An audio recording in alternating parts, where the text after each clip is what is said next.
Hi guys, কেমন আছো তোমরা? আশা করছি তোমরা ভালোই আছো। আজকে আমি গেছিলাম অগ্রদ্বীপে গোপীনাথের মন্দিরে। তো সেখানে মেলা চলছে।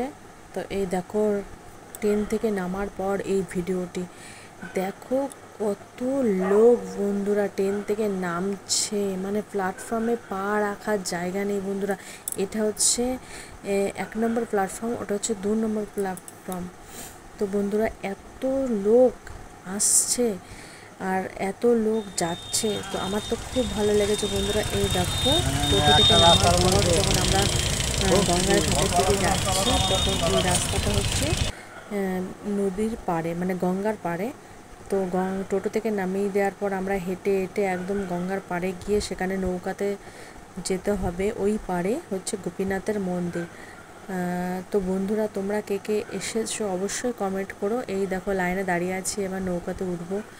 ভালো ব্যবস্থা করেছে, 70 জনের বেশি নৌকাতে তুলছে না। তো আমরা লাইনে দাঁড়ানোর পর এবার চান্স পেলাম নৌকাতে ওঠার জন্য। প্রচণ্ড পরিমাণে রোদ ছিল, ভিড় ছিল, কি বলবো তোমাদের। গরমে এত কষ্ট হয়েছে, তাও হাল ছাড়িনি, গেছি।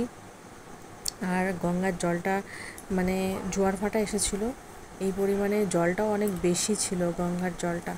তো আমরা নৌকায় উঠে পড়লাম, এবার নৌকা ছাড়ার পালা। তো ওই যে দেখছো,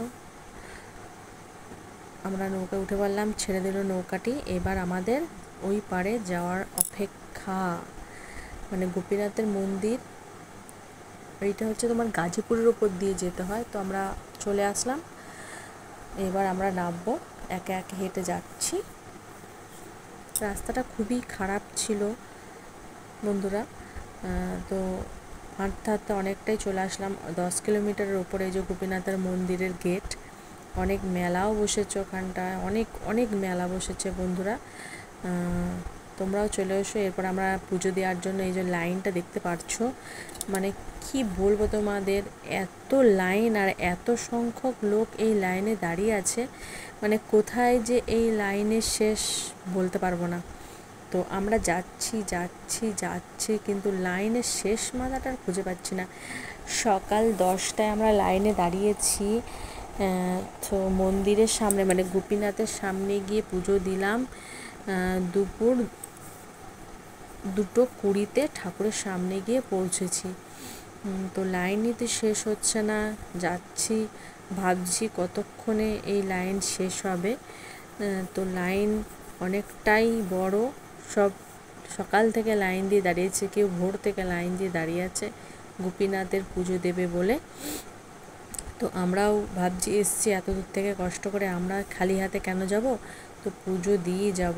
তো বন্ধুরা দেখো, লাইন দেখো, শুধু লাইন, মানে লোকের পর লোক দাঁড়িয়ে আছে, কিন্তু ছেলে মেয়েদের লাইন আলাদা। তো আমরাও চলে এসেছি শেষের দিকে, এবার মনে হচ্ছে লাইনটা শেষ।